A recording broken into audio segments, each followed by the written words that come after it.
is a leader in the space, and we are a strong partner with them, and we look forward to continuing to work with them both in the private sector. For education, innovation, information, and kind of collaboration across the globals. The interesting thing is that's probably, although one of the most pivotal things we do, it's only students, helping develop teacher curriculum, and then we've also have workforce. From a telescope network that we have globally, and we would like to partner with Kenya to find best data that you can see from Leo to Geo 24/7, day, night, and it's the only capable. But with this data, we also have another rich data set that we're actually able to, probably counting. We need to make sure that it's safe and sustainable for all of us so that we can. Very much. Next I'd like to call Mr. Dave Thomas of my little institute today. Currently, March of the Culture, one of the shows we recently aired. The fact that we African, whenever we make money, we send our children to study abroad. When we make money, we go for healthcare abroad. So I say, my mission in the next 10 years is to change that. So how we can change that is through collaboration and partnership. We have seen Abu Dhabi. I just flew from Abu Dhabi this morning. They have Sorbonne. They have American Hospital. Why in Africa we cannot have those resources? We're talking about a couple of million of dollars.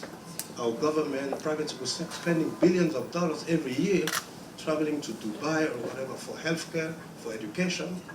This is what brought me to this partnership. You know, the first center starting in Kenya, and then we're going to choose 7 other centers in Africa to work on the digital transformation, because we all know that we missed the other revolution.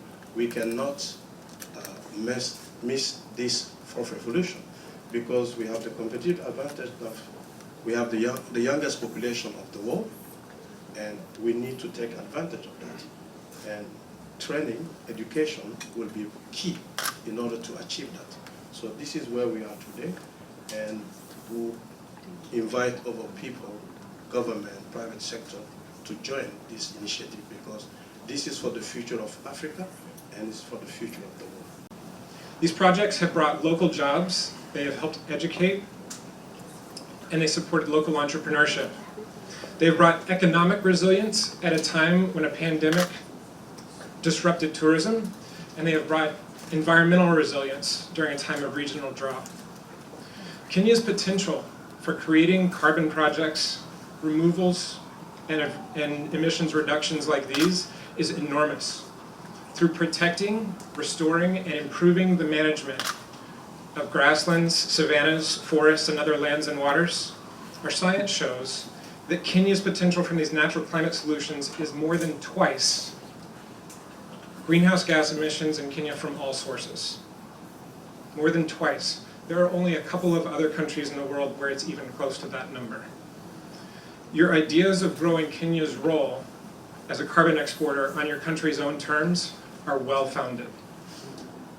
Conservation International commits to partnering with the government of Kenya and will continue investing financial resources and technical assistance. We commit to working with Kenya's Ministry of Environment and Forestry and other stakeholders to establish a nesting framework which will unlock greater investment in climate finance, supporting Kenya's people and securing Kenya's place as a climate leader. We can and will do this if the government of Kenya enables us with finalization of the RED Plus framework and other required policy instruments. So I stand here before you with others united in our commitment to a range of carbon and climate solutions in Kenya. Today I am happy that I am seeking your partnership in realizing that ambition to transform Kenya. The world is experiencing unprecedented disruptions across many sectors.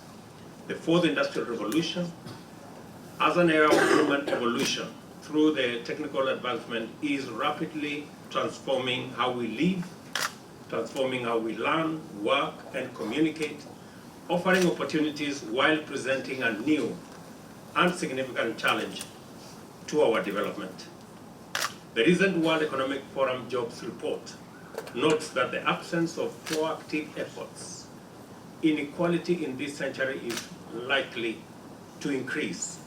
jobs held by lower wage workers, majority of whom are women and youth, have been deeply impacted by various disruptions, especially by globalization and of course the fourth industrial revolution.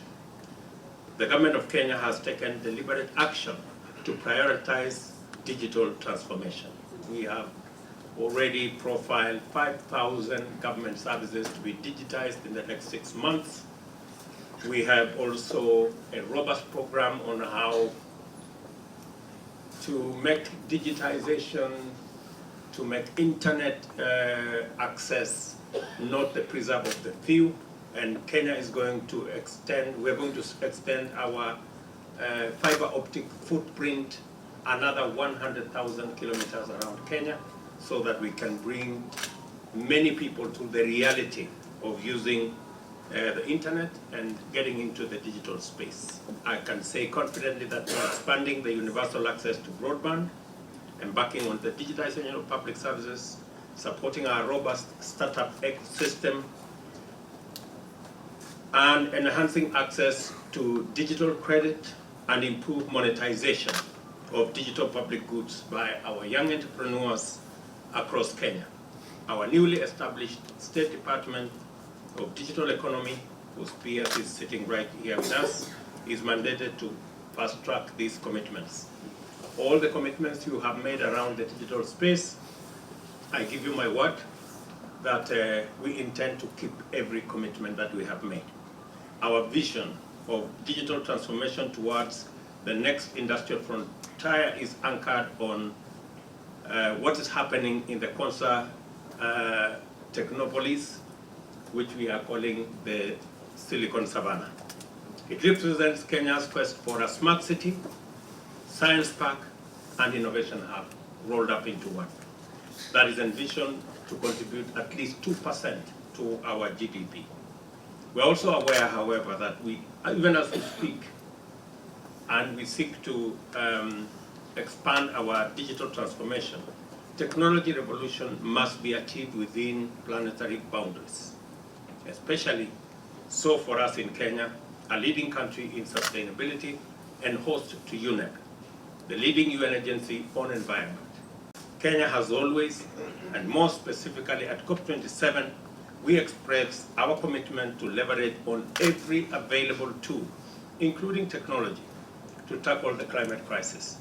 I would like to thank the Global Carbon Removal Partnership and the US Department of Energy for supporting us in carbon management.